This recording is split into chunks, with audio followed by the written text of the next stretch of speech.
Hello friends, சுவையான மீன் குழம்பு எப்படி வைக்கலாம்னு பார்க்கலாம் வாங்க. இப்போ ஒரு லெமன் சைஸ் புளி எடுத்து நான் அதில் நல்லா ஊற வச்சிருக்கேன். இப்போ இதில் 5, 6 பல் பூண்டு எடுத்து நல்லா இடிச்சு எடுத்துக்கலாம். அப்புறம் ஒரு சின்ன மிக்ஸி கப்பில் தேங்காய், சீரகம் போட்டு நல்லா அரைச்சு எடுத்துக்கலாம்.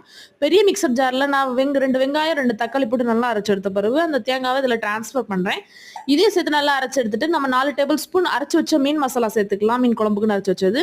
இதில் நீங்கள் ஒரு மசாலா இல்லைனாக்கி கொத்தமல்லி தூள், ரெட் சில்லி பவுடர், அப்புறம் சீரகத்தூள் இதெல்லாம் சேர்த்து நீங்க மசாலா தயார் பண்ணிக்கலாம். இப்போ ஸ்டவ் ஆன் பண்ணி கடாயை வச்சு அதில் 2 3 டேபிள் ஸ்பூன் எண்ணெய் விட்டு கடுகு, வெந்தயம், கருவேப்பிலை, 4 கீர்ன பச்சை மிளகா, ஒரு வெங்காயம் நல்லா நறுக்குனது சேர்த்து கொஞ்சம் போல மஞ்சள், இடிச்ச பூண்டு இதெல்லாம் சேர்த்து நல்லா கிண்டி விட்டு லோ ஃப்ளேமில் வச்சு இப்போ இதில் கரைச்ச புளி தண்ணியை நல்லா சேர்த்துடலாம்.